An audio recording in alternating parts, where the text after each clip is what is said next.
Go. Welcome to another edition of Signatures and Finisher Podcast. I'm your host, D.L. Swall. And on today's show is going to be tremendous because we got a lot to talk about. We got AEW Dynasty tonight. Triple A had a banger show again. WWE was WWE. Give or take. How you guys feel about that? I say that. I'm just keeping it real. WWE's being WWE. Triple A was hot fire. The return of La Catina. Yesterday she came back. She cleaned house and she's going for that Triple A Women's Championship. And like I said, AEW Dynasty is tonight. They got some banger matches. You already know my tag team partner Jamie got a lot of thoughts on everything we're gonna talk about, and we got a special guest. Will be coming in about around 2 o'clock. So, um, what's going on, my guy? None. Just trying to keep up with everything. Yeah, Too much it's going on. WrestleMania this coming weekend, and I do got Yeah. some bad news. I'm gonna miss night one because I have to work. I don't know how Are that you happened. really missing anything though? Night one is far worse than night two. I mean, night two is still pretty crappy, but there's at least two matches people want to see on night two. Night one, it's kind of like, who cares? It's basically a Raw. Well, It's like a Raw. yeah. It's a hybrid. I'll upgrade it. It's like a Saturday night's main event. Let's be honest. Okay, all right, yeah, that's better. That's better. But I will try to sneak away in between to catch some matches, so I'm not gonna be totally out the loop. Do you want me to But just give you the play-by-play through text message? yeah, Jim Ross style. Oh hell, he's off the cage. Yeah. So I want to start the show. And I want to talk about TNA Mm-hmm. because TNA made the news, and not in a good way. Mainly Carlos Silva, as he pulled. Well, let me get to the beginning. He was booed during TNA Rebellion countdown after he made the probably the worst decision he ever made by pulling his talent off obligations they had to AEW and other indies because of partnership conflict. Now, me and Jamie already know what that means. WWE did not want TNA working with AEW. They didn't want their talent to work with AEW. It comes down to this. WWE doesn't want to risk Leon Slater getting hurt. They could care less about Nick Nemeth. They don't want Leon Slater potentially getting hurt wrestling somebody from AEW and them losing out on signing him as fast as possible. That's what that's about. But see, was he? Yeah, he was wrestling Ricochet, if I remember correctly. Yeah, Wrestle yeah. It was Leon Slater versus Ricochet and MJF Ricochet. versus Nick Nemeth. Yeah. Now, I don't understand the Nick Nemeth situation because one, it both MJF and Nick Nemeth is going to wrestle at independent wrestling. It won't be on AEW TV. Well, they're still going to be at the event too. They're still going to be at the Yes, Creative Pro event. They're just not going to be allowed to wrestle each other. So now somebody else is stepping in for MJF and somebody else is stepping in for Ricochet. right. And the thing I have a problem with, not only that part, but the simple fact that these guys made these commitments months in advance. So not only they're not going to wrestle, they will not get paid. Carlos Silva going to pull them, and he's not going to pay them for the money they're going to lose. And then that's kind of making a bad name for TNA because other wrestling promotions that their talent work independent scene, they won't be really trusted anymore. They will have a bad name out there. Oh, this guy didn't show up because of this and that.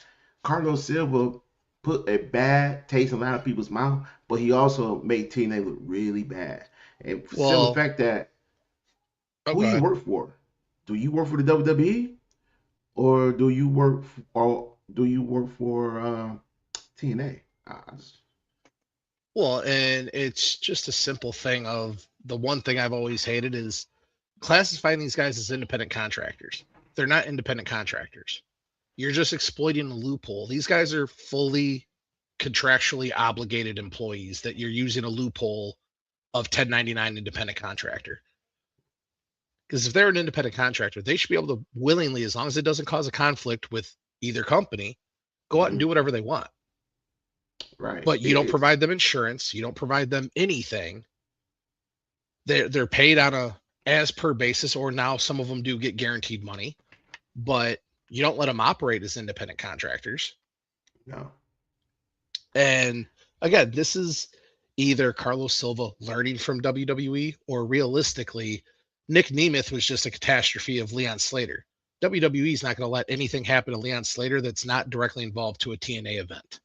If he was to get hurt, let's say Leon Slater goes out there and has a Big E situation. Mm-hmm. They're not going to let that happen during an AEW match. It's one thing to happen wrestling somebody from WWE or TNA. They're not going to lose out on that because they let somebody go and wrestle somebody in AEW. Right. They're not. That's 100% what that is. Nick Nemeth, they're not going to say one can do it and the other one can't. So it's better to just say nobody from TNA is going to be wrestling anybody from AEW. No. And again, yeah, Tony Khan has his flaws when it comes to he'll sit talent for months and not use them. Danhausen, for instance. At least those guys still get paid. They can still do their independent stuff. They can still do whatever. TNA, WWE, these guys will let you just sit there and rot. Yeah. And my whole situation thing, especially with Leon Slater, is that Leon Slater is wrestling Ricochet. This is an opportunity for Leon Slater to make a name for himself, a big star for himself, to be wrestling somebody that's on the same caliber as far as talent wise than Ricochet. It would have been a banger match to see him and Ricochet. Leon Slater could, if he were able to wrestle that night, he could have, his name, because of his style of wrestling, what he does in that wrestling ring, it would have left a memorable moment for the average pro wrestling fan. Mm-hmm. And now you took that away from him. Nick Nemeth, he has a name. He has a big time name.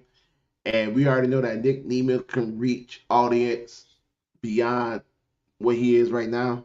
But his match with MJF would have been a banger match. Just imagine if Nick Nemeth, I don't know when his contract coming up, just imagine that if this match will lead him to a big payday, probably let's say with AEW, he won't have that opportunity. Oh, I still think that after his current TNA contract, he's going to make the move over to AEW, because Nick Nemeth's a guy that talks about he wants to wrestle as many different guys as he can. Yes. And at this point, with the barricade being put up, the only way to wrestle those guys in AEW is to go join AEW. Yeah. So. And Moose was pulled from Maple Leaf Pro Wrestling. Yeah. It wasn't like Moose was wrestling somebody from AEW. Well, and it's not like Maple Leaf is like going to sign Moose away from TNA. They don't have that kind of money. No. And they don't have those kind of contracts. You're basically doing a per show appearance there. Love Scott D'Amore. He doesn't have that kind of money to be locking people up into contracts like that. No, they still in the early stages of development, and they trying to, what I call it is, they're doing their promotion the right way. They're small. They're gonna try to build up. They're not trying to expand. Worry about being big. They're trying to, the wrestlers that they have now, they're just trying to make a name for themselves down there in Maple Leaf. So they are no threat to the WWE or AEW or any big time indie promotion. This is probably the most pettiest thing that I ever seen from WWE. Well, I take that back. It ain't the most pettiest thing, but this is just, I don't want to wish call bad it what on it nobody. Is. It's or a very company, Detroit Lions thing to do. Just call it what it is. It is. I hope Leon Slater don't sign with the WWE with his contract is up with TNA. Oh, he will. I hope he goes to AEW. Just for a stunt like this. And I would not be surprised if talent from TNA started walking out on TNA. Because they're probably realized by now, oh, Carlos, we don't work for you. Let me go holler at TKO. Let me go holler at Nick Khan. Well, you also have to remember, like we talked about in text message a couple days ago, TNA is the same as WWE. Instead of TKO, you have Anthem Sports. Set up the same exact way. A bunch of dudes that don't know anything about anything All they know how to do is hustle other people's money to make more money off of their other people's money. That's all it Yeah, is. None yeah, of them it's know anything about the pro wrestling business. And when you do know something, they get rid of you. Scott D'Amore, Gail Kim, all the other people that basically kept that company up and running. TNA before Anthem got there was very much reminiscent of ECW. Guys that could have been making money other places stuck around because they wanted to be there and help get it through. And they did. There's no reason they couldn't have sold to Scott D'Amore when Scott D'Amore was offering to buy the company. yeah. Because if Scott D'Amore is running the company, we won't be having this discussion right now No, about it absolutely at not. all. And not only that, Nick Connor, Nick Connor's a genius. I don't know how he was able to pull off this deal to get Anthem to, excuse me, got AMC to buy TNA. He must have got a hell of a cut. Yeah. Well, and it's part of why I keep stressing like people need to be watching AEW, let their audience grow because they're the only ones that are standing up to this. TNA basically went on their back for WWE. AAA is on their back for WWE because they're WWE now. Like Yeah. AEW is your only real major independent left. It's just Tony Khan's money. There's no board, there's no nothing. It's just him doing his Mm-mm. thing, basically his little Yeah. playground. And it's the one place that your other major stars can go and get a huge paycheck. And I do Yeah. think the next round of releases, the contracts that are coming up, you're going to see a lot of people leaving WWE and TNA. I'm on the camp of you gonna see a lot of wrestlers leaving AEW as well because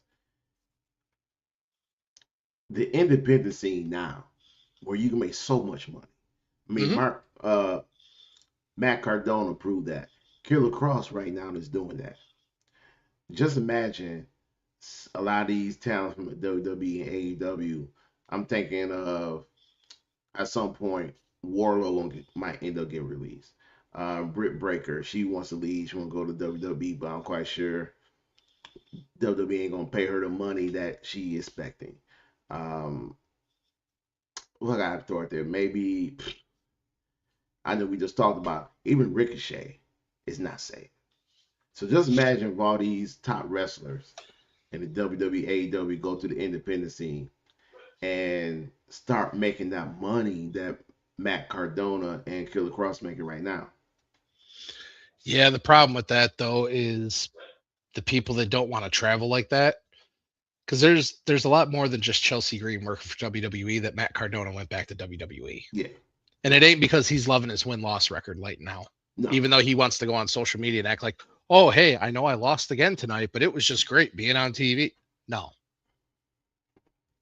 So there's a lot to it that they have to keep in mind. But I still think AEW is going to pick up a lot because they don't travel nearly as much as being on the mm-mm, independent scene unless you want to pick up extra gigs. And you don't have to do all the excess travel that WWE does. And you no, can still make a huge paycheck. right. The one thing I'm hoping that AEW does down in the future is that I hope they start doing house shows. It will only help their talent in the ring. You need to tell Um, that to WWE too. Maybe they can fix how many botches they have on a weekly basis. These guys are forgetting how to do what they're actually paid to do because they don't have to practice at all. oh well, TKO ain't gonna let that happen because they don't want to spend money. That's 100%. travel. That's booking venues. That's more money for the wrestlers. Nah, they ain't trying to do that. They're like on a what we call a budget Hmm. for no reason whatsoever. I mean, I understand. Hey, look, you want to make money, but you also don't want to spend too much money. So we're gonna cut off these house shows. We'll keep one that goes through the Christmas house shows in New York City. We'll keep Oh that. yeah, that little like 12 date thing that they do. Yeah, Yeah. yeah, yeah. We'll keep that one. Everything else, Tribute to the troops, not important. Don't no, care. of course not. Of course not. Anything that was important in the past is not important now. So let's get to AEW Dynasty because that card is coming up. Well, actually, that's tonight. Yeah, it's And in like 5 hours, 6 hours, 5 hours. Yeah. yeah, for a 6 hour pay-per-view. Look, I say that to be funny, but truly, it's gonna be a 6 hour pay per view. It there needs to be a happy medium between the least amount that you get with WWE and the overhaul that you get with AEW because there's what 9 matches, I think. No, Yeah, I got 12. it Is up there right 12? here. Yes, yes, Yeah, there's yes. 12. Holy hell! And before we continue,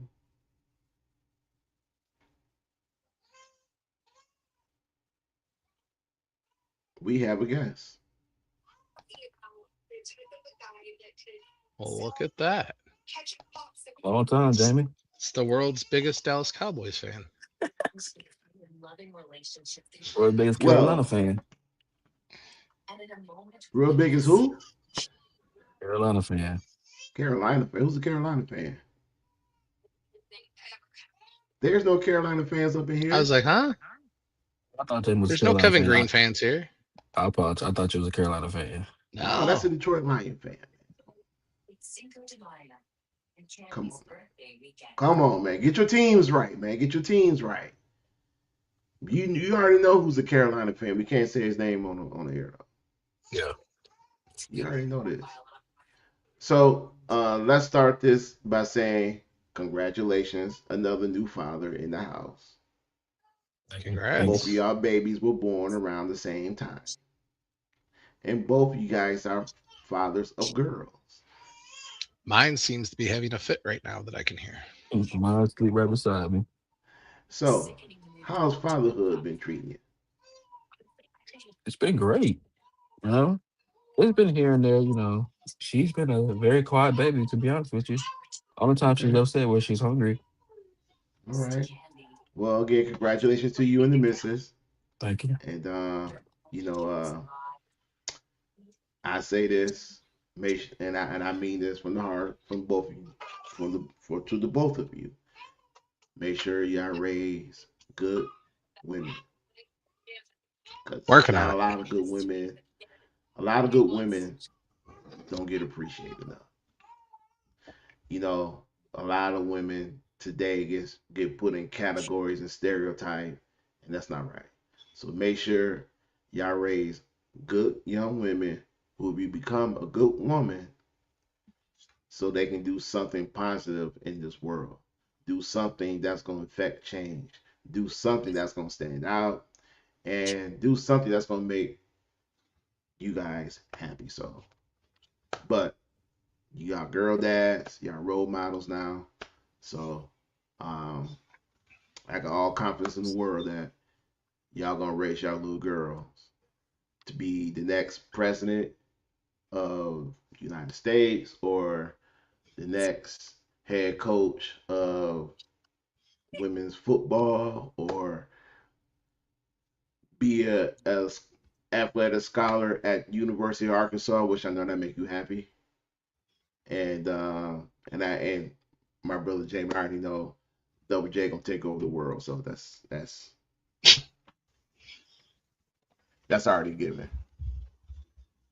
So we was getting right to the AEW Dynasty match card. You know, AEW is tonight. They got a few banger matches, and you know, if you're not familiar with AEW will be a 6 hour pay per view.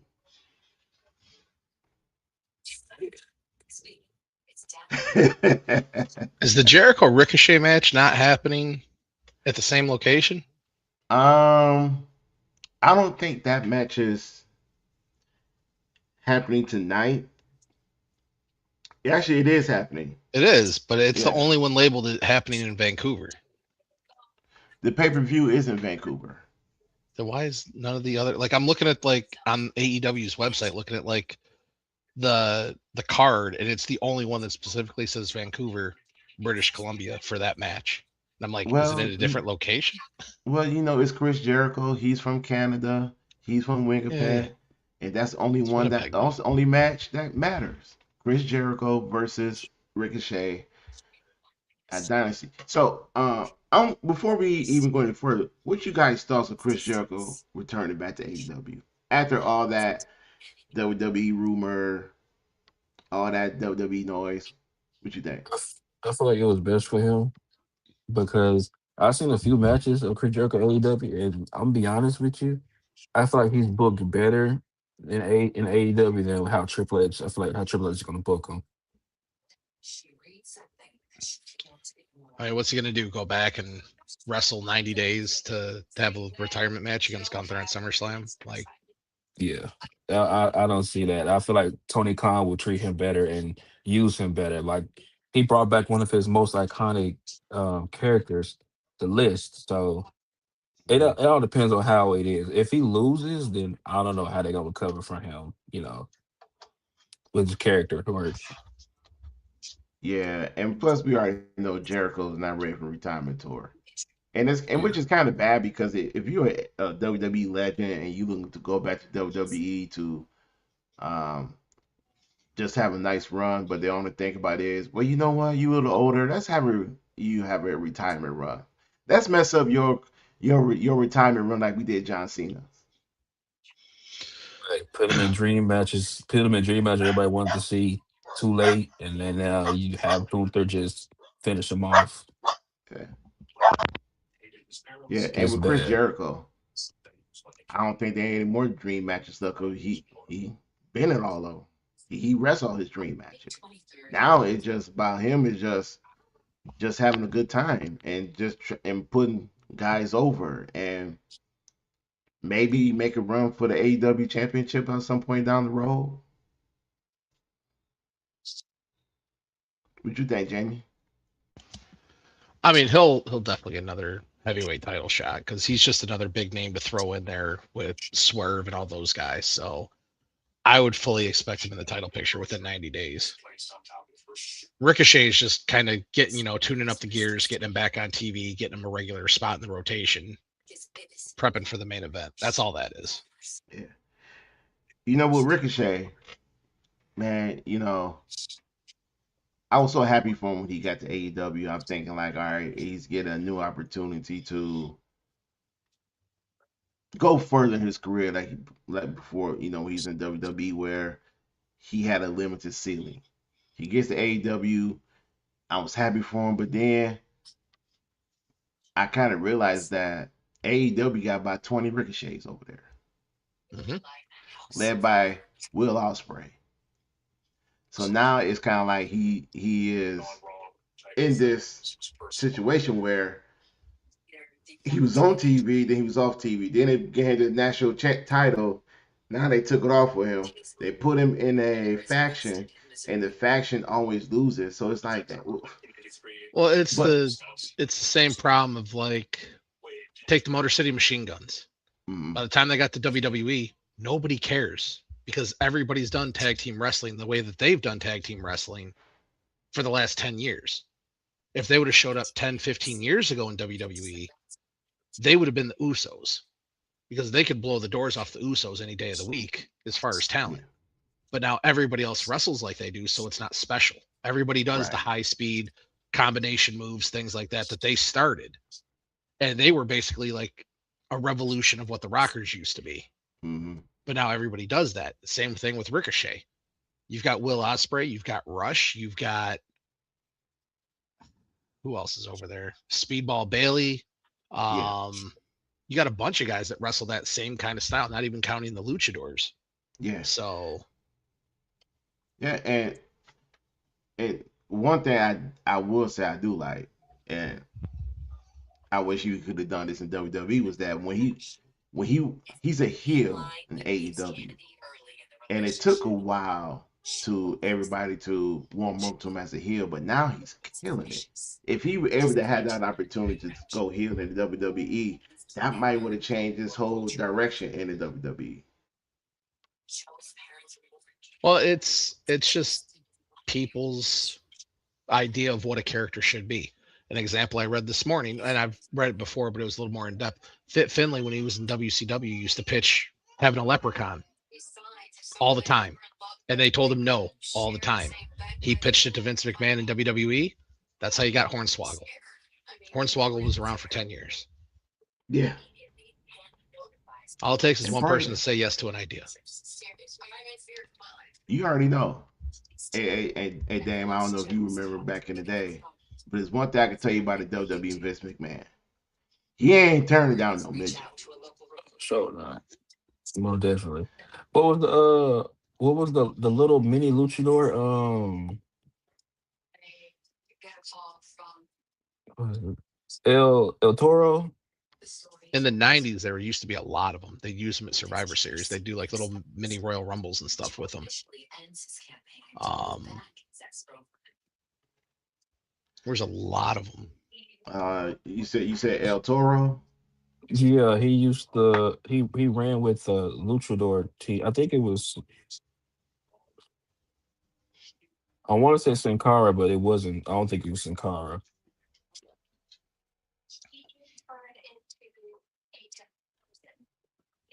You talking about is it Massacre Dorado? Dorado? I think that's him. Well, as long as He you don't was say Max Moon, Conan will be offended. I promise I'm gonna work on my pronunciations and my Spanish. Just not today. Yeah. That's him. El Talking about the Toro. guy with the mask with the horns. Yeah, that little kid. Yeah, the Well, little damn bull. man, you Yeah, call him a little kid. I think that's just a little person. was that? Yeah, the little bull. Yeah, I mean, he was only 4 foot. He was only 4 foot 4. But you over there calling him a kid, man. Come on, man. You can't do that. I mean, even That's I an thought he. Hornswoggle insult was to a the full little grown person. adult. Yeah, I just thought, he just a little dog. You I know. thought he was at I mean, look, the three of us, we got all day to make. We not gonna go there. We not gonna be making fun of little people, okay? So we not gonna call them little kids. Dang. Hey, Jesus, we're a family show, man. My kid He is says like, that, but Sean drops F bombs like every 5 seconds on the show when he gets all upset. I'm the one that's supposed to be doing that, and I keep myself under control more than you do. Mm, well, this is different, Jamie. You are a new father, and I don't want you don't want your daughter to come out I swear saying more in nothing. front of the kid than I do on this show. Oh, well, dang. Let me ask you guys something. Are you guys surprised that Swerve Strickland is not on this card? No, Some tell there's. me he's gonna interfere in the main event. I feel like it. Mhm. I don't. Let's see. Yeah, MJL versus Kenny Omega. Yeah, I feel like But he's gonna interfere, and then it's gonna cause, you know, it's gonna cause for Swerve and Osprey to have another big match happen down the road. And I think the one who's gonna take the title off MJF is Osprey, and I feel like that might happen at All In. well, I don't. I do believe they're gonna have another match all in, and I do at some point because James, you said it was last week before. Is that just a matter of time to Tony Khan started booking MJF and Osprey again? Well, yeah, he has to win it in London. I Yeah. mean, that's just a guarantee. Osprey's the face of the company without even trying to be, just because he's that good and he relates to the kids that say bro every 3 seconds. Now, is he the face of the company because he's the highest paid talent there, or because he just a better wrestler in general? He's just viewed by everybody as just being the supreme wrestler in the company. But MJF is just I mean, MJF is equally as good, but a heel is never going to be the face of your company. right. That's true. I got a question for both of y'all. What's that? Which match would y'all prefer as the main event? MJF versus Osprey or Osprey versus Omega? Oh, Osprey versus MJF. Oh yeah. I mean, Kenny Omega can't go like he used to. Mm-mm. If this would have been Kenny Omega 5 years ago, I'd still say Kenny Omega, but 'Cause I read rumors online that them the two matches that they're looking at to main event All In this year, and they're mostly favoring MJF and Osprey. yeah. That would make sense to me because one, you in Osprey's backyard. Hmm. Two, if it's Osprey and MJF, and they're gonna sell more tickets. I mean, they're gonna sell out better than WrestleMania. They would have no issue selling out the Wembley Yeah, Stadium. yeah, Well, yeah. that I'll and sell them. MJF has a broader appeal than Kenny Omega, just from a popularity standpoint. The dude's starting to do movies and things like that, so it And just that makes more ain't sense. yeah, that ain't and one thing that I did find out was that when MJF was working Indies, he was working in London. He was actually going over there to do Indies over there before he came to AEW. So you gotta think about, like you said, his broad, his reach. I mean, it goes unknown. But I do believe that Osprey and MJF just in ring alone would be a better match.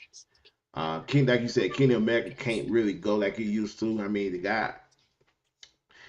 guy just had a major surgery, and not only that, you see a different Kenny Omega because he also additionally got more surgery done because over the years of injuries that he never got well, he never took care of back in the day. He got all those surgeries done now as he older, and you can tell that Kenny Omega don't look like the cleaner as everybody want him to be. He just can't be that guy no more because he physically can't be that guy.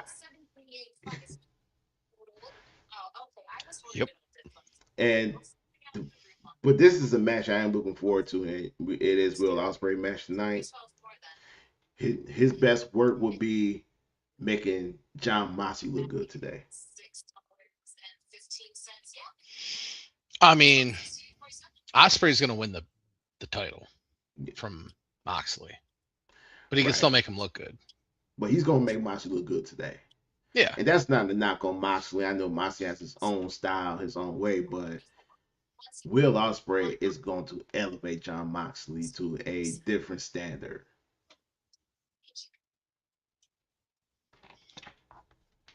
Yeah. Do you think? And hmm, Do you think that match will open? Do you think that match will open Dynasty or be no, no, no, no, second to no, last? no, no, no, no. See, with Tony, you got to think about it. Tony Khan is for sure going to tell you two things. One, either MJF is going to be the last match tonight. Will Ospreay and John Moxley will be somewhere in between. They don't run. They don't think like most rest promotion things, especially like WWE. He's not gonna put his best match, his money match at the beginning. And remember, with AEW, they're gonna have a pre-show. So that pre-show gonna have about 4 or 5 matches, Jamie, I think. I think it's got three. Well, hold on. Listed here, there's only three matches for 0 hour. Okay, Jack Perry, Mark Davis, Divine Dominion versus Maya World, Alex Windsor versus Marina Shafir. okay. So those 3 matches gonna total out probably by almost a good. It might be a good hour. If I had to guess, the first match of the official pay per view is going to be the Casino Gauntlet match. Yes, yeah, I agree with that. You have to have a And match that starts off hot to get the crowd into it, but you can't have it be your biggest match. right. And then if you want to take a little step further, I can tell you the next 2 matches should be. The next match after that should be Andrade El Idolo versus Darby Allin because right now, of all the big names there, he is starting to gain a lot of momentum. And it's just a matter of time. And plus, the crowd is behind him. So, because of that, this dude might be going face at some point down the road. And then, if you really want to have a big match in that first hour in the main card, it'll be the tag team match. It'll be the Young Bucks. No, excuse me. It'll be FTR versus Cope and Cage. That'll be your big match in that first hour. See, I think that'll be right before the main event. If I had to guess, it would be MJF, then Cope and Cage, and then probably Thekla's match, Thekla Jamie Hayter. Then you'd probably have Moxley Osprey before that, because Tony Khan is usually pretty fair to giving the women Yeah, a that's pretty big true. spot. Yeah, that's So true. That's true. he's not going to put them before, or he's not going to put them after Christian and Cage or Christian and Copeland, but he'll put them right around there. Yeah. Yeah, he probably he would do that. Not that I say Thekla Jamie Hayter is gonna, you know, draw a Tear the lot of house down. attention, but Yeah, it is kind of odd because Tony Khan is good at booking. Yeah, just one woman match on here so far in the main was card. there? I'm surprised because usually you'll have Yeah, on the main card, yeah. he usually have what's her name Willow because she's still the TBS champion and she's not on the card. Chris Statler is not on the card. Monet's not on the card. No, but hey, you heard that she lost all her titles Hmm. finally. which means she's gonna win the big one. Yep. Yes, well they're gonna need to because Tony Storm is gonna be out for a long period of time. They're saying like she might be out for the rest of this year. Yeah, she's pretty messed up. But yeah, that's all that was. Once you see that she starts dropping all the titles, it's like, yeah, it's because she's taking the big one. She's gonna have commitments. She ain't gonna be able to travel around that much. Right. Then they talking about she might be going face this time around. Let's see how that Yeah. works. Yeah. It's in today's professional wrestling, man. It's so hard to determine who's a face, who's a heel. And I'm not even talking about a promo. I'm just talking about the way the crowd react to the heels compared to the face. And it seems like everybody get cheered for, Well, it's because of social unless you're Cody media. Rhodes. It's because of social media, because everybody gets to interact with them on a constant basis. So Yeah. they feel that they have like a different relationship with them. Where back when we were kids, you had your good guys, you had your bad guys. You knew Steve Austin was Mm-hmm. like the real first one. I mean, if you were, I guess, older than us, you could have said like the Fabulous Freebirds too, even the Four Horsemen to agree. But like Steve Austin was the first one that could really act like a heel constantly and still get cheered all the time because he was like that anti-hero Mm-hmm. and he could do whatever he wanted. Mm-hmm. Hey Jamie, we forgot about your other favorite match. Oh, hey Dame, if you don't know this, don't ever mention this guy's name in front of Jamie unless you're on this show. But even on this show, it gotta be a limited one. I mean, it gotta be. You can't talk about him for no more than 2 minutes. Okay. Orange Cassidy has a match on this card. I fucking hate him. Oh God. I ain't gonna lie. I mean, I see him. He's okay. He's just basic. It's no. Wait a minute. If it's your first time watching it in a match, you could be like, okay, I get it, it's funny, but it wears so thin so fast. I seen him. I seen him in his match. He was teaming with Tony Storm against That was probably the best work he's ever done. Really? Even Probably. even even when he won the even when he beat John Moxley. Oh yeah, I I seen would that still match say the too. Tony Storm stuff is still his best Wow. work. And mainly because Tony Storm just made it so good. Oh wow. Wait a minute. Even better than Jericho feud. The Jericho feud was good, but again, that was more because of Jericho. And Jericho actually pushed to have that feud because he's like, I can make money with this guy. He's talked about it numerous times. I find the whole gimmick thing just super annoying. Okay, so what about his wrestling style? So they call it sloth style. I never heard of it There's a reason for that. because it don't It's terrible. exist. Because it don't exist. Yeah. I'm just gonna stand here with my hands in my pockets because it's so easy for me. Uh, uh, and wait a minute. Well, he in this group, this faction called The the conglomeration. Conglomeration. I don't know Hmm. how Tony Khan came up with that name. So it's Orange Cassidy and Roger Strong and a third guy to be determined versus the dogs, Clark Connors, David Finley, and Gabe Kidd. You I think just want to Colorado? say, You think hmm, Colorado gonna make a comeback? who? Is Colorado injured, or you think he'll be that third member? I don't know, man. That I thing mean, would make Kyle me. O'Reilly's posted about being there, so he very well could show up as the third guy. Again, is that anything that's really going to get the crowd overly hyped? He's Nah. from there, so he'll get a little bit of a pop, but does anybody care about Kyle O'Reilly? No. Is Adam Cole injured? Yeah, he's Adam been hurt for Cole. a long time. He's got serious health issues. Adam Cole Uh, has concussion issues.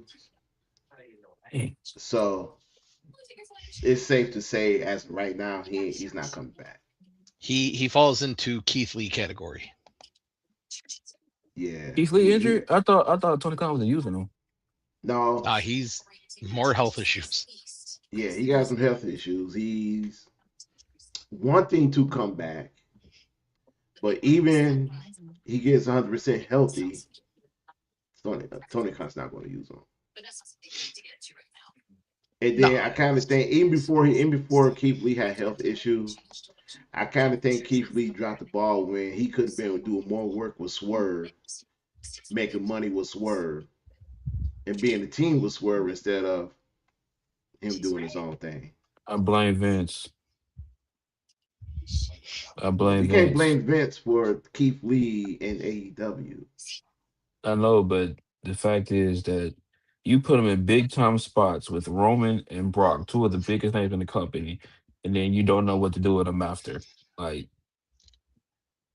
Now wait a minute. Now is that a Vince McMahon problem or is that a Triple H problem? Because no, that was remember, Vince. No, Vince was running at the time. yeah, but Keith Lee was still there when Triple H was running. I don't recall. I thought he was. I Is that thought right, Jamie? no. yeah. Didn't Keith live from I mean, he 20 was or there for 21? both of them. He was He there was for there for both of them, both of them right? So because what that Vince tells you left about and then came back too. So he was there yeah, between both times. Vince is the one that rebranded him as Bearcat, though. that So was he went sad. from Limitless to Bearcat. And the Bearcat thing was just stupid because he was naming him after a wrestler from back in the 60s who also Mm. happened to be a black wrestler that went by Bearcat, even though they didn't have any sort of any resemblance to each other physically or anything.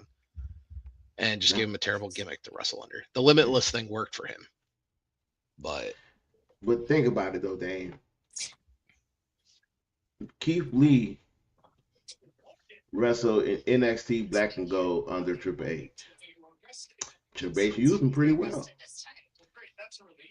He get to the main roster, Vince Lee, Triple H take over, and he's supposed to be one of Triple H's guys, and you let him walk out the door. so is Yeah, Tommaso Ciampa, so is Joey Gargano, so is Yep. Karrion Cross. Mm-hmm. What success did any of those guys have? None. None. I feel like no. I feel like he won because at first he was using them, but I feel like TKO was getting greedy, talking about they want So you see how we got older guys as champions. I feel like TKO is causing all this trouble. Cause like the first 2 years, Triple H had a monumental run as a creative leader, and now when TKO gets involved, it's just now they're forcing him to have the older guys as top guys and not just focus on those. Like Well, at the beginning, part of the Triple H thing, I think people look at it as nostalgic, just because it was something different. If you actually look, nothing in NXT was overly good. There was some good stuff. There was good storylines, good wrestlers, but they had to change nights because they were getting beat by AEW. So it's not like Triple H was doing something revolutionary. It was just something new and different that people were overly excited for. If they were doing that good, they wouldn't have been getting beat by a fledgling promotion that only had a couple A-list wrestlers on it. Okay, so let's transition to WWE. So I want you to think about this. Triple H had some. Let's be honest here. When he was in NXT, he had some of the best talent in Mhm. NXT. And And the look at them all now. one that and right, and now think about it. The ones that he hit him, I mean, the ones he did money with, including with Pat McAfee. With Pat McAfee, we won't. I'm gonna ask your opinion about Pat McAfee mm, on the main roster. But when Pat McAfee was down NXT, when he was calling matches, Triple H made money with Pat McAfee and Adam Cole and this faction, was the Undisputed, undisputed era. Undisputed Era, right? That was his money. Now look at everybody that he made money with in AEW. Excuse me, WWE. They're now in the AEW, with the exception of Adam Cole, because he's out with you know and keep they out with injury issue, health issues. But everybody else is making money elsewhere. They're not making money in the WWE. Johnny Gargano can't get on TV unless he land on a freaking floor. Now he's back in NXT. Right. And did he not like lose to Miles Bourne? Yeah, he lost to Miles Mhm. Bourne. Solid match though, but he Who is lost. he? Who was Miles Bourne? Yeah. What was the whole You, point of moving Johnny Gargano to NXT to only to lose to Miles Bourne? I feel like they needed. I feel like they needed like a big fight. See, thing is with Miles Bourne, he's beating. I feel like he's beating most of the talent on NXT, and like the big dogs like he already beat Ethan Page. Then you have Joe Hendry, Ricky Saints. They all going for the big championship. He already beat all the mid card people and whatnot. I feel like they just did it just so that they can give him a big time moment. I mean, big time moment to see if he's got it, that he can hang with the big guys like that. So I feel like Johnny was the perfect opponent for him to, to see if he's willing to basically like what's the rest of his name? What's the rest of his name? Mm, trying to help me out with this is what's the wrestler's name? He on SmackDown right now. Rick He Williams? uh Carmelo Hayes? mm Well, let's help you out. Is he black or white? Let's start there before Yeah, Deshaun there names you all the go. black wrestlers. oh, Kid Wilson. It's Oh it's kind of God. no, just hear me out, hear me out. It's like they're seeing if he's willing to wrestle with the big time guys. Basically, is what I'm trying to get at. Who, Miles Bourne? Yeah, All right, so hear me out here. For one, if I'm gonna move Johnny G back to NXT, I'm definitely not gonna put him in the mid card. I'm gonna put him in the main no, event scene he's in back on NXT. SmackDown. That's one thing. If I'm gonna move him down for a big match, it's gonna be for the major title NXT. It's not gonna be for the North American Championship. That's one. Number two, Kit Wilson, man. No, because he's no. You see, I was trying to do like a comparison because Kid Wilson, they had him going against some pretty big opponents to see if he's willing to hang with them guys. Besides the Oba thing, it's like Damian Priest. Well, that's Who just else? called we're giving you a little bit of here's your flowers for being pretty deadly for what 2 years, 3 years. They won one match in 2025 as a tag team. Yes, they did. One match. They beat Kevin Owens and Randy Orton in a tag team match somehow. That That is was so their one sad. win. And Kit Wilson to me, I don't know. Maybe Jamie, maybe both of y'all might feel this one. You know what Kit Wilson is? He just another two or three wrestlers on the WWE SmackDown or Raw that they're trying to replace our Truth. So since our Truth could do all the comedian act back for like 20 plus years, Oh, his now toxic they can about four or comedy. five of these guys and just take our Truth spot. Kit Wilson needs to leave. I wouldn't be surprised if when they do their next major round of releases after WrestleMania, if Kit Wilson goes bye bye. Um, he's not going to go anywhere in WWE.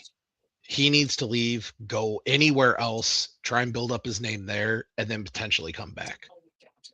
Basically, look at Cody Rhodes' inspiration of look, this dude had to be Stardust for who knows how long and had to leave on his own, go build his name up, and then come back. Same as Drew McIntyre. Drew Drew McIntyre. McIntyre was in a fake boy band and had to leave and come back. Yeah. I don't And think Drew I don't Kit think he can McIntyre. Wilson, do that Kit though. Wilson in his current rendition is not going to have any sort of career. Nah. I don't think I'll just send him to NXT just so he can develop on the Shawn Michaels. 'Cause I feel like if he develop on the Shawn Michaels, he'll get better.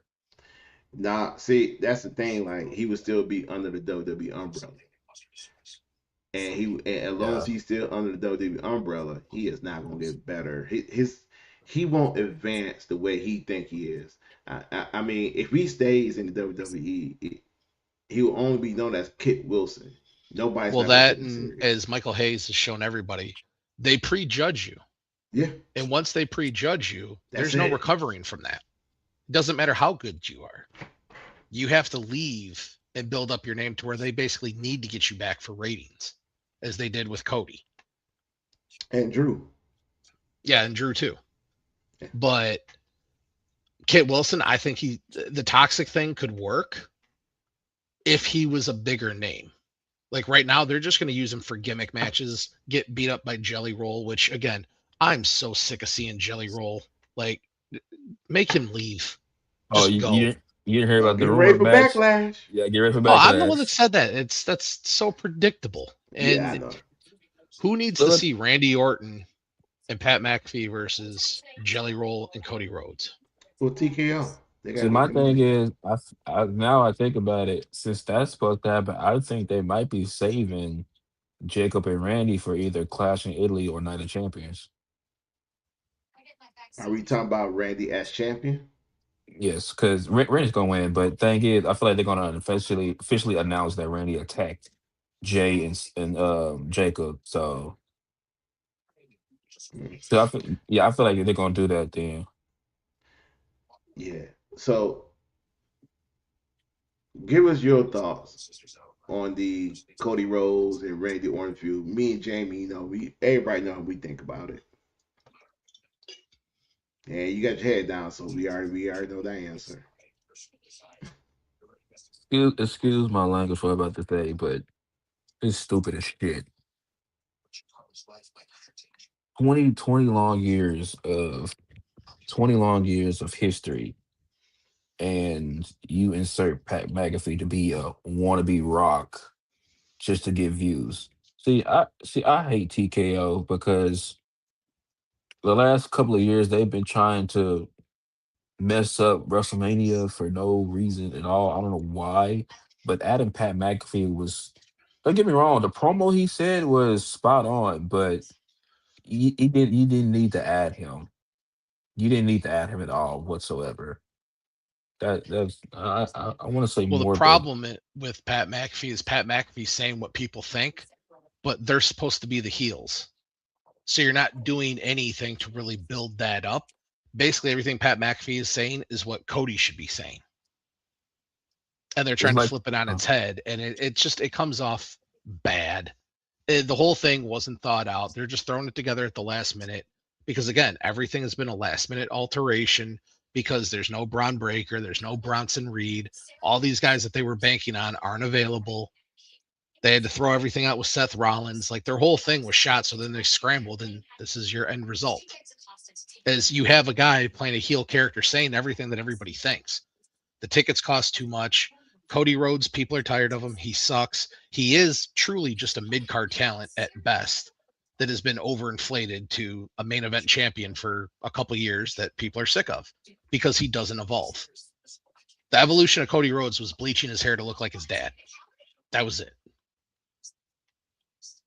And you see the same thing week after week. He comes out, taps the ground a couple times, walks into the ring, wears his 3-piece suit with only 2 pieces. And what do you want to talk about? And then predictably does his little Hulk out thing in every match that he can come back and win. He's the most basic wrestler in the company. And he is a huge part of why the ratings suck. Yeah. Jamie did a study. It was backed up. Drew McIntyre was champion. The Rays and SmackDown went up. Cody Rhodes champion. The ratings come back down to earth. Ticket sales were up. Nielsen ratings were up when Drew had the belt. Cody gets it back. They all fall back down.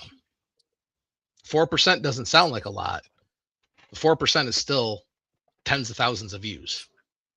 I just wonder what made them move from the multi-man championship match to just Randy and Cody. I wonder what I feel like. See, thing is, I agree with y'all saying 100%. I feel like TKO is the reason why that happened Oh, they because are. Yeah, before yeah. all this happened, it was supposed to be a multi-man match. Drew, Jacob, Sammy, Randy, Cody, and then they talk about at most likely possibly adding Aleister Black. You don't want that match. You force them to get Cody versus Randy, and because everything that they do is safe. And instead of adding all those extras into it that might not help the match at all, Randy Orton, safe. Cody Rhodes, safe. They'll sell tickets. But because they're boring, things aren't moving. You have to have Pat McAfee come out and do, oh, we're going to give a discount at 25%. You still haven't sold out. You're not even a week away at this point, and you haven't sold out WrestleMania. That's like over 10,000 oh, tickets left. WrestleMania this week. Yeah, Yeah, you're a week away, technically 6 days away, and you have not sold out WrestleMania. Oh, it's like over I 10,000. forgot. It's like more than it's like over 10,000 tickets left. But I the whole forgot. thing is putting all those guys into a match. It's not a safe result. Yeah, you could script it to go whatever you want, but as you saw with Charlotte Flair last year winning the Royal Rumble, what happened? Boo. The crowd flipped out and not in a way that they were projecting. So what did they do? They went into panic mode. And ever since then, they haven't trusted Charlotte Flair to do anything on her own without Alexa Bliss. They're not even gonna give her a single match for a title. And same thing with this. Look at what happened with Sami Zayn. I guarantee you that Trick Williams Oh, match, you're going to see the same thing that you saw with Hogan and The Rock, where they had a turn. You're going to see Trick Williams turn face and Sami Zayn turn heel in the same match because the fans turned on him so hard because he is terrible. yeah, yeah. That double turn. What happened? I think Trick's gonna win. That and Trick being a face saying the things that he says makes it 10 times funnier. When he says it as a heel, it's just him being a heel. Him saying that same stuff as a face is going to make the crowd laugh, which then turns into fan favorite, which then turns into more merch being sold. At the end of the day, who's going to sell more merch? Trick Williams as a face or Sami Zayn as a face? Faces sell more merch than heels. It might be a triple turn because if y'all watched our promo with Carmelo Hayes with Trick Williams back there, he said, I'm coming after the winner and get my title back. No, I mean, the they fact ain't that they Sami Zayn's even in that match is atrocious. Right. they ain't putting Carmelo back heel. He's over with the crowd as a babyface. They ain't putting him back heel. He's No time over, soon. but what would it look like to have two over young wrestlers that are faces? You know what I'm You saying? put It won't Trick even, and Carmelo back together. that makes more sense. You put Trick and Carmelo back together, let them do their thing, have the Street Profits come back. You actually start to have a relevant tag team division instead of this garbage with Damian Priest and Ron R-Truth. Killings, the bald headed If version. it was Ron Killings, I wouldn't mind it. But this, if there was ever a weirder looking dude that was bald, It's R-Truth. R-Truth looks weird as hell bald. Like his head got like 4 times bigger. It's like it's bigger than Charles Barkley, man. Like that dude, like he's got like his face, but then his skull like elongates. It's crazy. It's like his head is like the biggest thing on his body. And I love Ron Killings. I wish they would let. I told you how I would have ended John Cena. John Cena would have lost to R-Truth. And make Truth R-Truth would have got champion. his title run. Cena would have had a perfect end all, send off, be done, and Truth would have got a payoff for his 20 years of getting treated like a joke in that company. Right. Do you guys get a sense that there might be a faction where it hear me out here in this one? Because I kind of think we kind of see it coming, in my opinion. Do you think you're gonna see a faction where Triple H gonna have his guys versus TKO gonna have their guys? See, I was thinking about that. That would be the most logical thing for them to do is do like an NWO style thing, not a Mm-hmm. long thing, but a short, well, not super short, but a couple month long Mm-hmm. NWO style Triple H's guys versus TKO. But Well, they're not going to do that because they're not smart enough to do that. nah. Well, actually, if they do that, we already know who's on TKO side. Well, Right and that's what now, I'm saying. You yeah. have them act like the NWO. Mm-hmm. Who You you have think Team would be? TKO just do whatever they want. I give you one name. One name. Who be part of who? Actually, I give you two names. Who be part of TKO? Roman and Randy. No, Roman the Rock Well, yeah, Roman and The Rock would Oh be yeah. TKO. and the The Usos. first guy, it provided he gets to come back, Kevin Steen would be on WWE. Yeah. You gotta think about it. Oh, I said Steen. Look at that, Kevin Owens. Oh, you say his real name? Yeah. I wishful thinking. If Kevin Steen could come back instead of Kevin Yeah. Owens, he'd be 10 times better than he is. Yeah. Randy will never be on team TKO just the simple fact that the relationship he have with Triple H.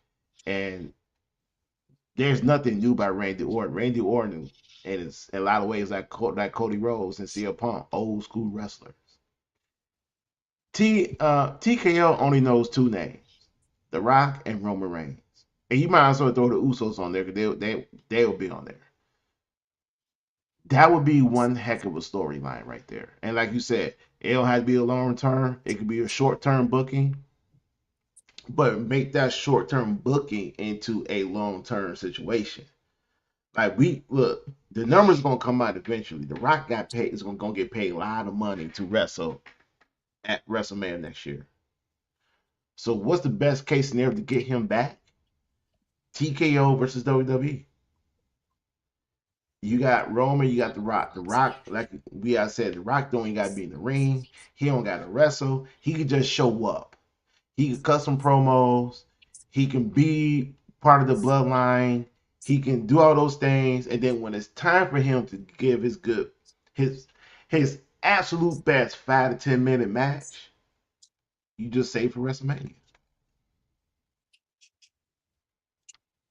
Or he could be with the rest of the world that doesn't want to see him ever get in a wrestling ring again as a Right. And wrestler.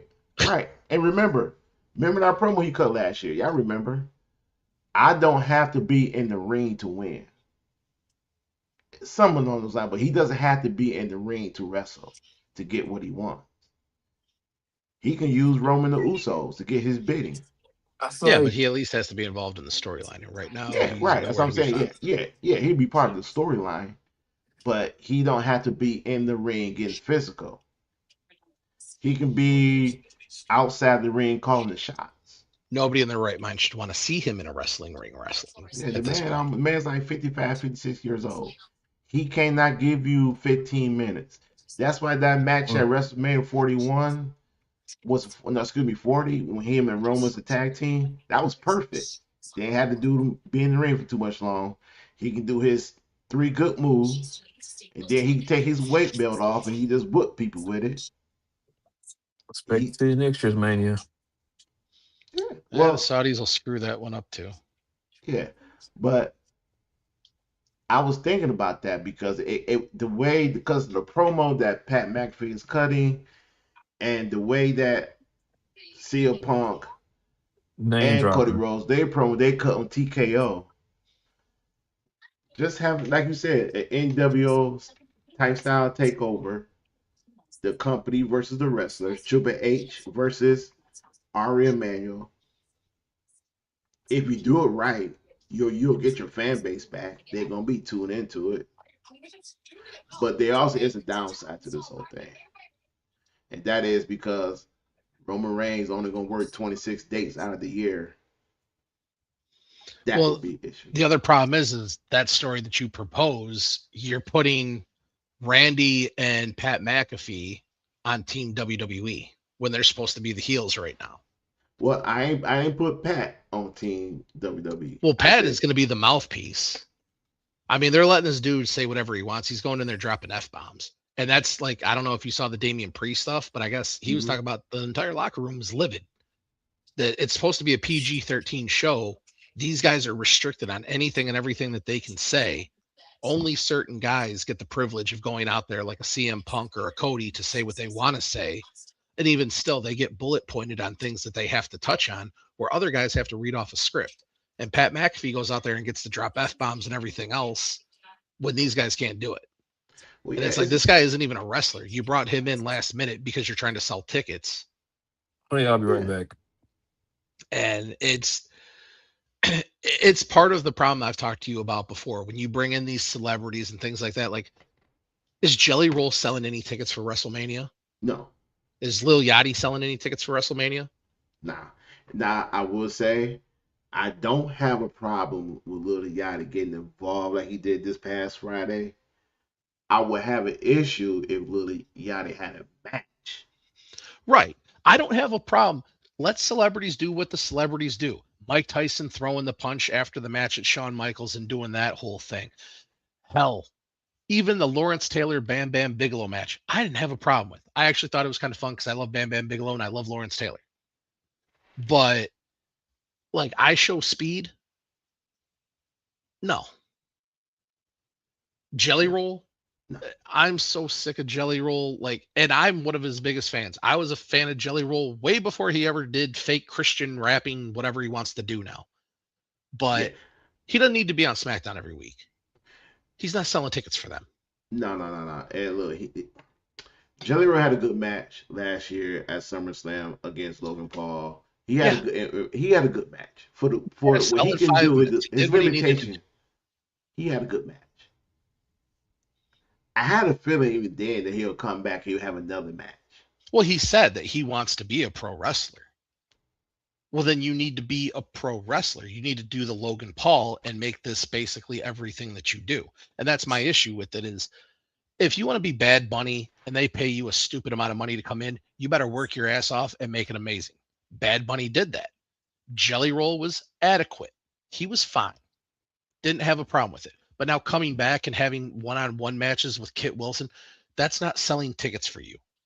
That's not building goodwill to make the fans want to see Jelly Roll wrestle a match. No, you know what? Actually, what it is? It's an exhibition match. It's a Yeah, match to get him ready for backlash. yeah. And nobody needs to see that. Nobody needs to see that tag team match because nobody's going to care. Look, man. All I know is that every time I see these celebrities out here in the ring wrestling, getting involved, it just let me know I still have a shot. I still have a Every time you see one of these old guys, the Bella twins, you're taking up two people's spots that actually deserve to have TV time that are active wrestlers that have been working on this. You guys had your time. You chose to walk away. I don't think if we walked around and said, do you want the Bella twins to come back? How many people do you think would have said yes? AJ Lee, same thing. You had your time. You chose to walk away. You're sucking up other people's time. I Jelly Roll, think, sucking up other. well, Do you realize Tiffany Stratton is not listed for WrestleMania? Io Sky, not listed for WrestleMania. Ilya Dragunov, not listed for WrestleMania. Carmelo Hayes, not listed for WrestleMania. Aleister Black. That was without me putting any thought into it. Those are just top names that aren't at WrestleMania. But and people like I Show Speed are there. Gunther just got added to WrestleMania. Yeah, Gunther, your second biggest heel in the company, they realized still worked there and had to throw him into a match. No, that's Rey Mysterio's fault. That's Rey Mysterio's fault. I blame Rey Mysterio. I mean, who would have wanted to watch Rey Mysterio versus Gunther anyway? It was gonna be a retirement match. He waited till Gunther, found an opponent for him to come back. See, oh, you think he came back the week after, he took out Seth. So well, no, because look, he don't look. I always feel that when you're ready to retire, you should be able to name your opponent. Gunther don't need to retire Rey Mysterio Jr. Dominic Mysterio needs to retire his father. Again, if you're trying to build up a legacy of retiring people, do you think out of the people he's beat already, do you think adding Rey Mysterio to that list is going to make him more formidable? Like, I mean, he is hey, a Hall I of retired Famer. Rey Mysterio. He's had about He is- 55 body surgeries, can't move anymore, but we're going to put him in a 6-man ladder match because we're desperate for ticket sales. You're right. He is in the Hall of Fame. So that means he already been retired once. So what, you can retire from the second time? Yeah, he beat. I mean, he can put on the list. He beat 2 Hall of Famers and a legend who's soon gonna be a 3-time Hall of Famer. So my bad, he already beat 3 Hall of Famers. I forgot about Goldberg. Are we really gonna WWE Jamie, wanted you to forget that he beat Goldberg because they want to do everything they can to forget. Yeah, that's gonna be 3 Hall of Famers right there. So are we really calling Goldberg a Hall of Famer? We know he is in the Hall of Fame. I mean, I don't. I've never liked Goldberg. Okay. I mean, if they put Dennis Rodman in the Hall of Fame, you might as well go ahead and call him a Hall of Famer. Hey, Dennis Rodman did a lot more than Goldberg. I'm just putting it out there. He was far more entertaining than Goldberg. Yeah, true. I mean, he did have a streak. That was the best thing about him. That streak was so fake. I fought Jerry Flynn 74 times. Out of my 176 wins, I wrestled the same guy 74 times. The simple fact that Does anybody remember Jerry Flynn? Not Jerry Lynn, but Jerry Flynn. Oh no. Dude had like a mullet, wore red and black tights. He's a tall, I lanky remember guy. him. I just don't remember. He wasn't. Yeah, Goldberg's favorite opponents were like Jerry Flynn, La Parka. How many times did he beat La Parka? He beat La Parka like 10, 15 times. Yeah. The Barker come out with a chair. They ain't doing many And then of people. all things, creative control in WCW. You have a guy that's 176 and 0, 174, whatever it is, and you have him lose to Kevin Nash because Kevin Nash is like, nope, not losing tonight, guys. Check that off. You lost to Kevin Nash. That's why I love Kevin Nash, man. It wasn't He's from even Detroit. Diesel Kevin Nash. It was just Kevin Nash. That's why I love Kevin Nash. And the simple fact that the way you just impersonated Kevin Nash, you're spot on. Nope, not losing tonight. Yeah. Just, hey guys, woke up this morning, decided, fuck it. Ain't happening. Not losing tonight. And can you just imagine Eric Bischoff and the wrestling look like? Well, and that's why everybody, like we've talked about it on this show, everybody trashes Vince Russo and Bischoff. I'm like, do you understand? You can blame Bischoff for signing these contracts, but like these guys had to work around 3 to 5 of their major guys that on any given moment could be like, nope, not doing that. And there's nothing they can do about it. I mean, you had the whole Hogan Jarrett thing that spun into the Booker T Jeff Jarrett thing. Like you couldn't plan, you couldn't write coherent stories because these guys could be like, yep, not feeling it. I know we agreed to it 5 minutes ago, but I pissed on myself in the bathroom inadvertently, and now I don't want to do this because I'm in a cranky mood. So yeah, your entire plan is shot. That's why you can't give wrestlers creative control. Like you have to plan these things out. You already have to work in injuries or anything like that, and then you give somebody control to be like, yeah, not happening. Yeah, like I said, I just got to know how he did that. Like I would just wish I was just a fly in the wall when he went. If I had to guess, Scott Hall was probably like, hey Kevin, you don't want to do this. Because it's a well-known fact. Scott Hall is the one that gave all those guys their ideas.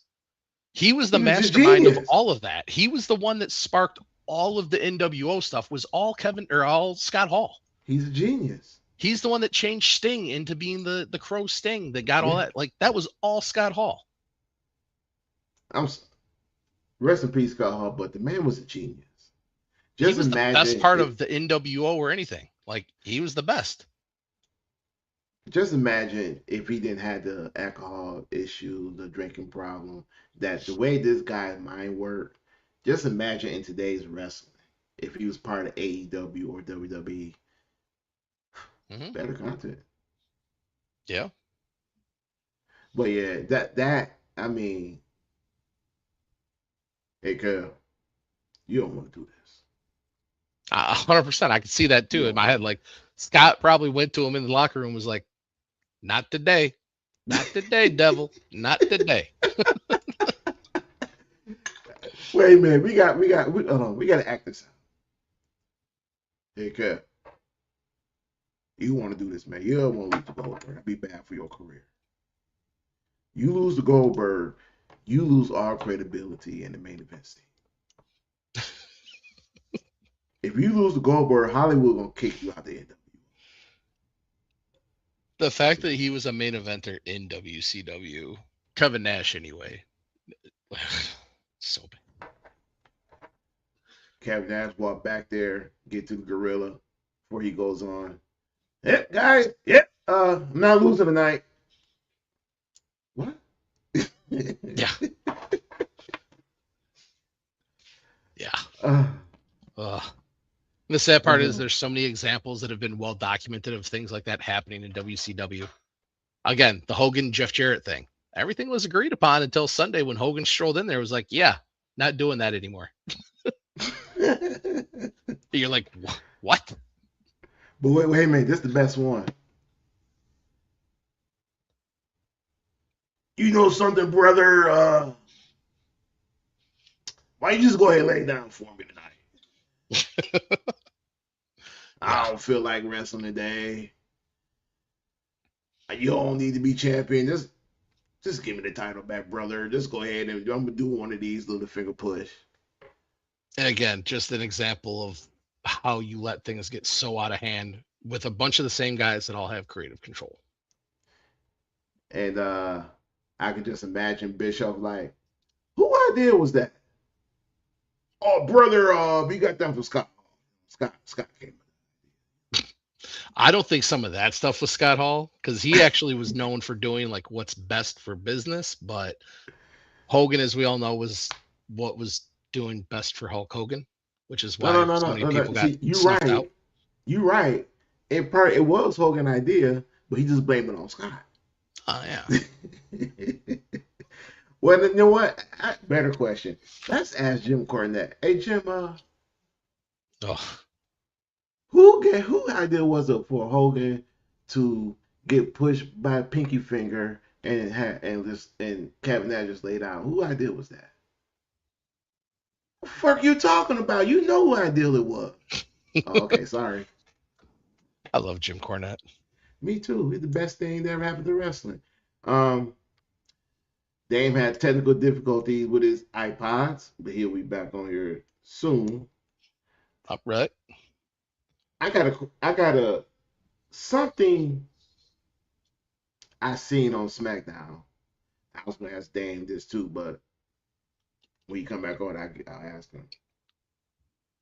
Um, I was watching this video, actually the highlights of WWE, and there was something different.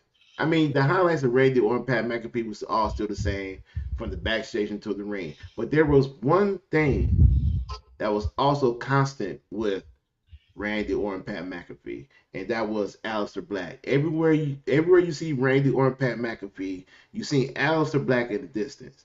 Like there were videos where Pat McAfee and Randy Orton was talking backstage, like 20 feet away, you see Aleister Black and Selena. And when you see Randy Orton on the phone, you see Aleister Black in the distance. When you see Pat McAfee and Randy Orton again, you see Aleister Black in the distance watching Randy Orton, watching what he's doing, watching everything. Do you think that's is something there? I mean, it could be. This is one of those stories where it's like, this is going to show if Triple H is really a genius and he was just waiting for the right time, the right people to be available to tell the story that he wants to tell, or you're going to realize that he's just an idiot. And I'm Exactly. still leaning towards idiot because a lot of things that he takes credit for with his long-term storytelling are just out of sheer blind luck that it falls into his lap that way. Mm-hmm. Like the whole Dame said, oh, it's going to be Randy that hit so and so or hit Jacob with the car and this and that. That's only because they haven't bothered to tell the story. They should have done that already. They've Yeah. basically forgotten about it. And somebody in the writer's room is going to be like, oh, hey, people are starting to question online why we haven't wrapped up these stories. Oh, well, you know what? Now that Randy's a heel, we'll just blame everything on Randy. And that's probably what they'll do because it doesn't take a lot of thought to do. Well, they doing what AEW does. They just leave it alone. Then they'll come back to it down the road. But if you kind of look at it that way, you might be right because it goes back to what Stephanie McMahon was telling Cody Rhodes. Randy is diabolical. Maybe she know that Randy did something to Jacob Fatu and Jey Uso. Because remember, Randy Orton did not get his payback on the bloodline. He didn't get his payback. So even though Jacobs was not part of the bloodline group, he's still got the bloodline. He's still the family. Well, and again, like you have an unsanctioned match scheduled for WrestleMania based on a storyline that doesn't really exist. You have one dude beefing with another dude, blaming him for hitting him with the car or whatever, when the dude's flat out said that he didn't do it. There's no proof that he did it, but you have this whole match and this whole story set up of these guys fighting each other because one guy's blaming dude for another thing. Like Mm-hmm. there's been no story development of that actual feud. None. And they do everything they can to avoid talking about the build up to it and just by having each other attack each other. That's all it's been. It's just one guy jumps out in the middle of the other guy's match because there is no story to tell there. I mean, you're going to have Drew lose because you need to push Jacob back into the main or you need to push Jacob into the main event. Why you're not putting Drew back into the main event, not really sure. But you can't kill the momentum of Jacob coming back, so he has to win, which means Drew's just putting over somebody else all over again. When Drew's the one that should be champion right now, but you didn't want to have a Drew versus Orton match at WrestleMania when you just had their feud a couple months ago. Because Right, again, right. you don't plan your booking, period. They don't No, plan things. This long-term storytelling, long-term book. No, it's sheer coincidence that they've had some of the things work out the way that they have. Because again, they don't plan long term, or else we could have a relevant main event, something that people care about. Instead, you put all this work into building up Braun Breaker, Bronson Reed, they're not available. Then you push Seth Rollins to come back to what? Feud with Paul Heyman?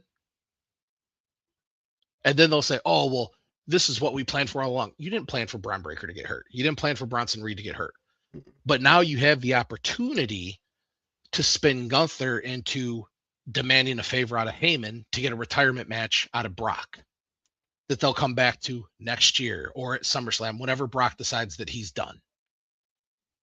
yeah. That's not planning. That's just pure coincidence that you happen to have that work out for you. If they had their way, we'd have Cody versus Braun Breaker at WrestleMania, and everybody would be falling asleep, and you'd probably be still missing 20 to 30,000 seats at WrestleMania. Now I think the original I heard was it would have been Cody versus CM Punk, and it would have been Roman, Seth, and Braun Breaker. CM Punk needs to go the managerial route. Stay on the microphone, stop wrestling. He's boring. He can cut a good promo because he's one of the few people that just gets to say whatever he wants to say. I think there's a lot of people in WWE that could be equally as good as CM Punk, but because they're handcuffed, they don't get to show it the way he does.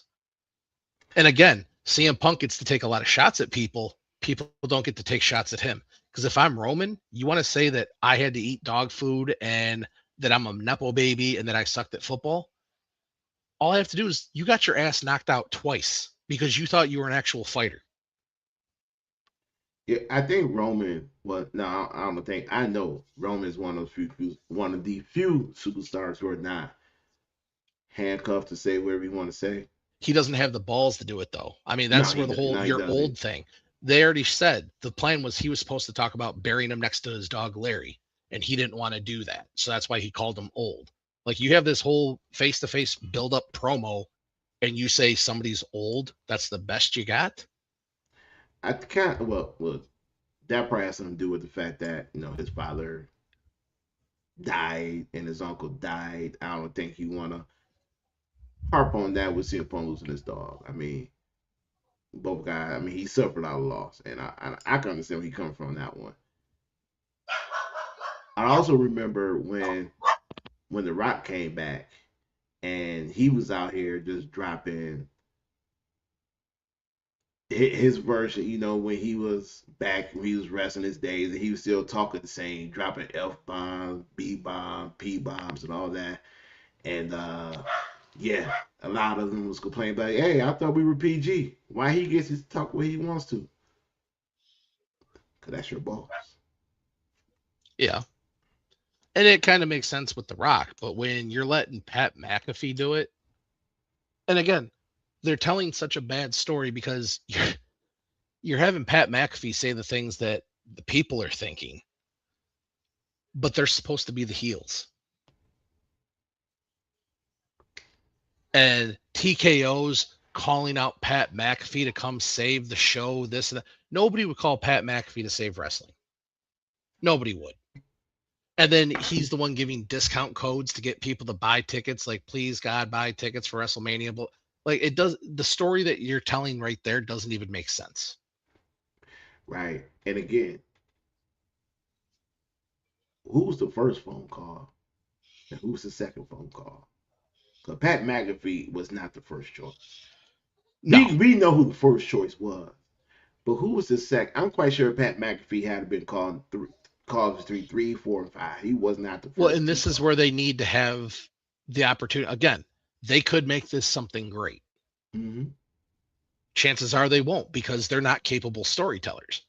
But this is where you could have The Rock get involved, or you could have somebody from one of the royal families, like a Haku or something like that, that does have a long legacy line within the company or in wrestling, period, to do something.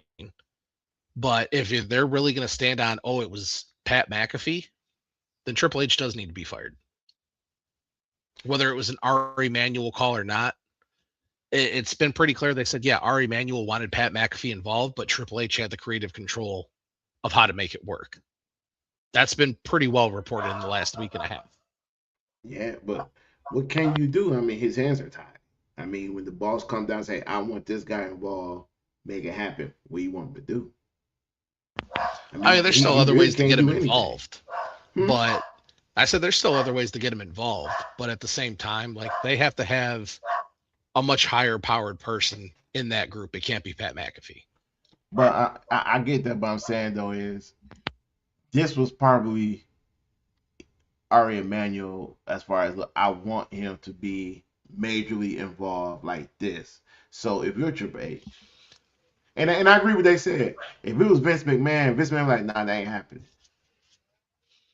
But Triple H doesn't have that type of power to tell Ari Emanuel, nah, we can't do that. Because once he said that, man, we get 18 months, you're gonna be fired right after WrestleMania.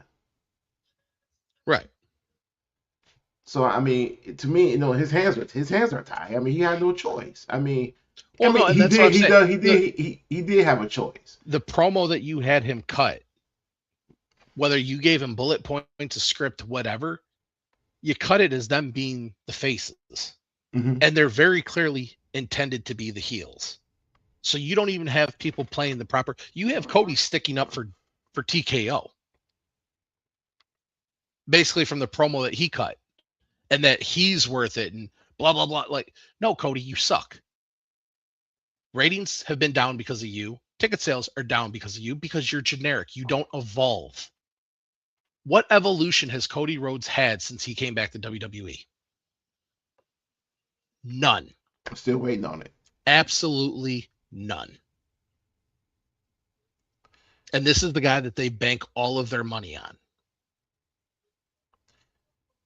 See, this is why I always go back to Cody Rhodes know the wrestling business probably better than anybody in the back in that locker room. So to me, Cody Rhodes knows what works and what's not going to work. He knows better than anybody. So he knows when a gimmick gets stale, it got to switch up. And again, I always go back to this. Like you said, Triple H is head of creative. He's the know it all, be it all. He's the guy who's charged of the writing and development. Why you just don't have your top guy that you bank your money on? Why don't you just have him change? I mean, Cody Rhodes knows this better than anybody. I mean, we read that report that he had to go to Triple H and tell him, hey, look, Drew needs to win the title. Hey, Drew should have been champion back when WrestlePalooza started. But when your chief content operator is so hesitant, so stubborn to pull the trigger on certain things, Well, look, it's worse than that. He went out and cut that promo. I don't remember when it was, a couple months ago, where he said, maybe I am a little generic, maybe I am a little stale. yeah, And you still haven't changed anything since then. Hell, stop wearing the two-piece suit. Come out in jeans and a t-shirt once in a while. At least that would give somebody something to talk about. right. And from that aspect of his character, 100%, he needs to change that part. But when you can't convince the one guy that's supporting you from day one, if you can't convince that guy, hey, look, man, I need to change my character up. Hey, I need to refresh my guy, my who I am. If you can't convince that guy because that guy just loves the way who you are, then what can you do? Well, and the thing But is it's Triple H learned from Vince McMahon. Once they realize that Cody doesn't draw anymore, Cody's done. that's true. But if it was Vince, okay, so if this was Vince McMahon right now, and he's seeing how Cody is, And even though Cody is bringing him a lot of money, I got the impression Vince would have no problem pulling on the trigger. Hey, all right, Cody, that's it. Time to change. No, Vince would, but I'm just saying when they realize that Cody's not drawing money anymore, he's done. Period. Like they're not going to be like, oh, we'll go win the Intercontinental title and then come back and we'll get you back in the main event. No, we used you for everything that you're basically going to give us. Time to go. Just like when Austin walked out of the company, they kept it moving. The dude's basically broken in half at this point anyway. We'd have gotten the best that we're going to get out of him. We've got Brock here now, so who cares? And they've got a ton of guys that they could replace Cody with. They just haven't given him a chance. Again, the future of your company, you have two guys that are legit the future main event of your company, not even on the card tonight or next week, and Ilya and Carmelo. If you want to take it a step further, Ilya's not on there, Carmelo's not on there, right? Oba, he's on there, but Oba is not in the main event scene. He should be.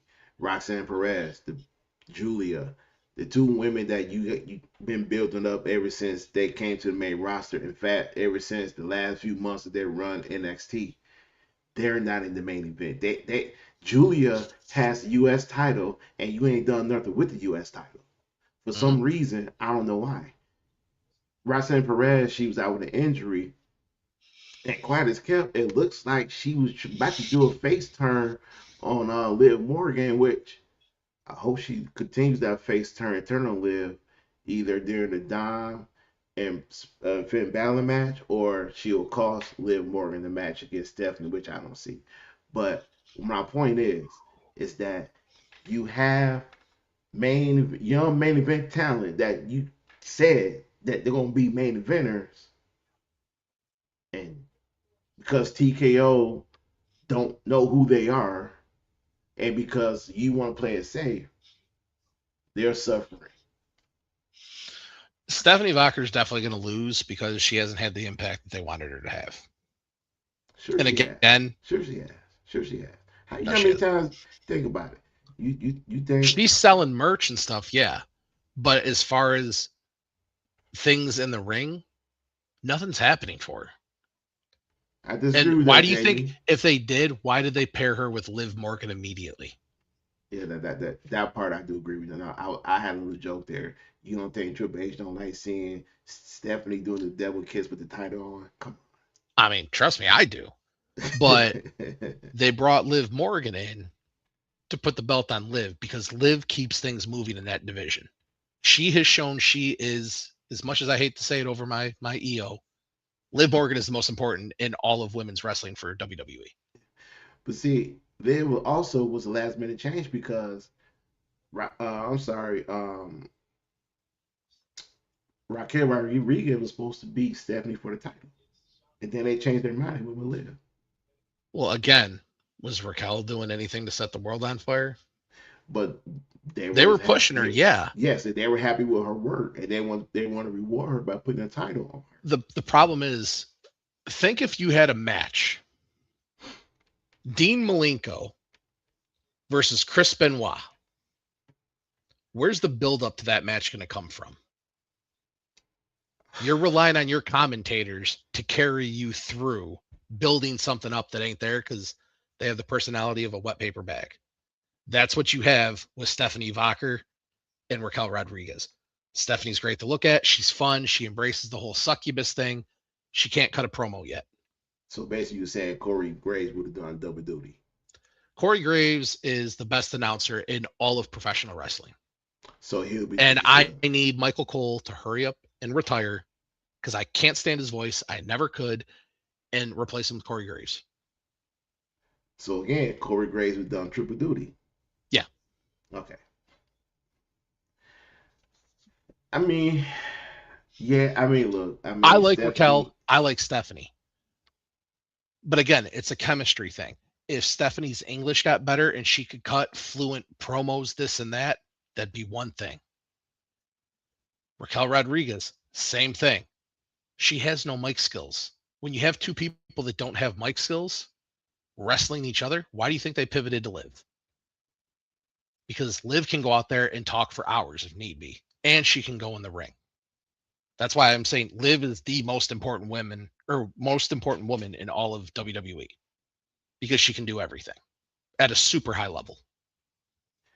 I'm gonna have to agree with you on that one, and it's hard, and I didn't want to, but I in my mind I'm thinking about okay, so right now they really is using EO to. I hate saying this, bro, because I it breaks my heart. They're using EO to help Rhea. They're not, excuse me. They're using EO as a sympath as this. I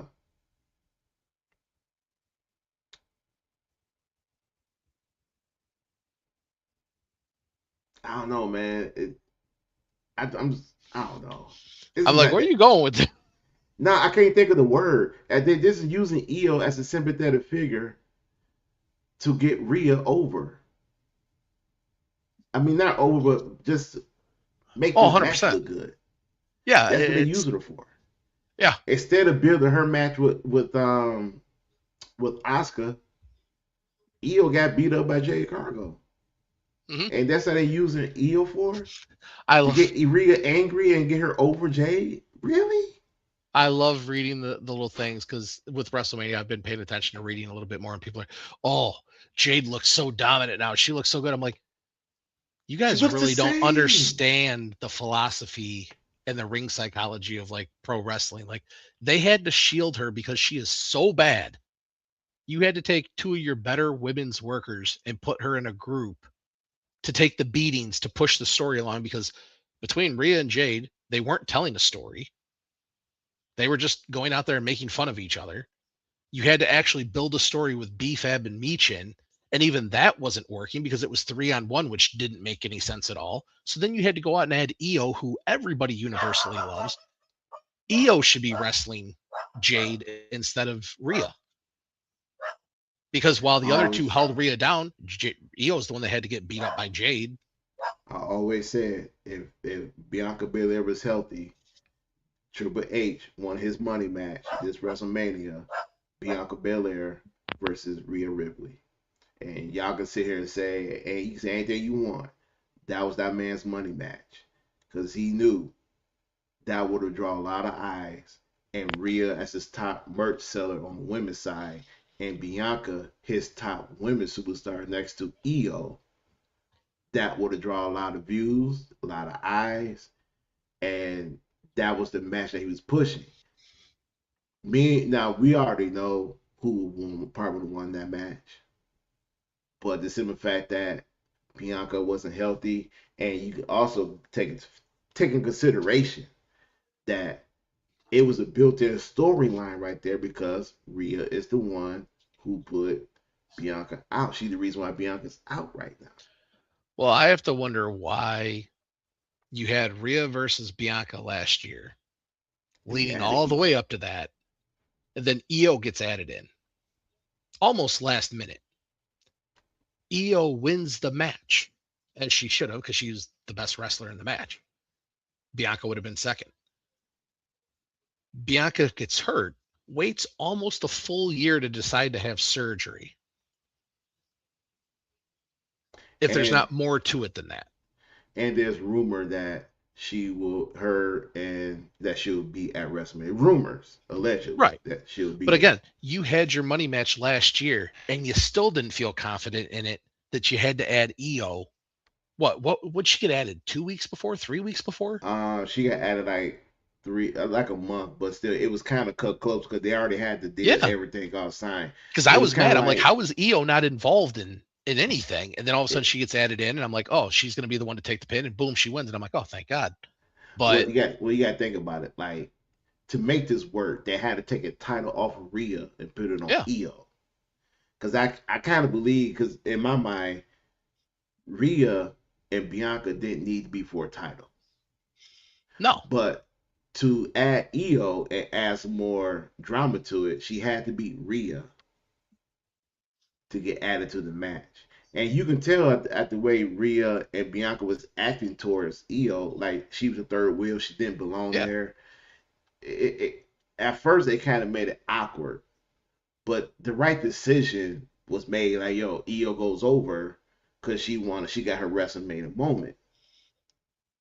But then, like you said, it got to be more to that because Bianca went out with a finger injury. She got surgery. This was it, her second surgery this year.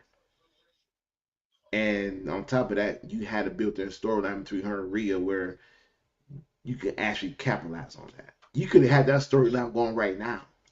Well, what I'm saying is, like, you had your potential money match last year and you didn't Yeah. have faith in it. No, they didn't. That's why they had an EO. I don't know. It Exactly. That's was, what I'm saying. So I don't yeah, even think they view it as a money match. And if you just go by the last 6 months of Rhea's work, she might be the top in sales merch wise, but I wouldn't be surprised if that number starts falling and she gets right, replaced by a number of different people right. But see, because her ring work has gotten bad yeah, and it's her crazy. promo skills are like you had to add EO just to give her some personality in her promos. Yeah, it's her work has been suspect, and plus on top of that, you couldn't do Io and Bianca because Io has beat Bianca so many Numerous times. times. The one time that Bianca beat Io was a SummerSlam in Detroit, only to lose. Yeah. So you couldn't have Bianca versus Io 1-on-1 so soon because Io has beaten Bianca. But this is my But problem with WWE. Same thing with like I keep telling you with like the Brock and Oba thing. You're basically putting Stephanie against the pinnacle of the division. Yes, stature wise, Liv is far from the biggest woman they have. But as far as top tier talent, Liv is as big as it gets. The only thing you could maybe say, and I would say no, is putting Charlotte after Liv. And Liv has shown she's superior. Yeah, you Charlotte's got more titles, this and that. I don't care about that because a lot of those titles were manipulated because of who her daddy is. Yeah, that's true. But the one here's what I noticed about Liv Morgan. As good as she is, Liv Morgan does not need a long title run. No, she does, and that's the thing with her. Charlotte Flair needed to have titles to make, oh, she's the best women's wrestler of all time. Liv can go down as being the best of all time, and she probably realistically will because she can play a heel, she can play a face, she can talk, and she can go in the ring. Charlotte Flair can't talk, first off. So that's her big Well, downfall.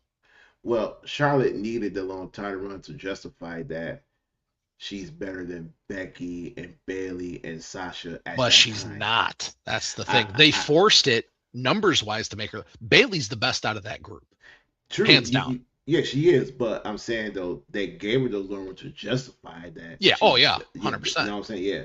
But do I think? But I don't think she's better than Bailey, or I don't think she's better than Mercedes. Mm-mm. But they had to do that. And I don't think that part played because of her father.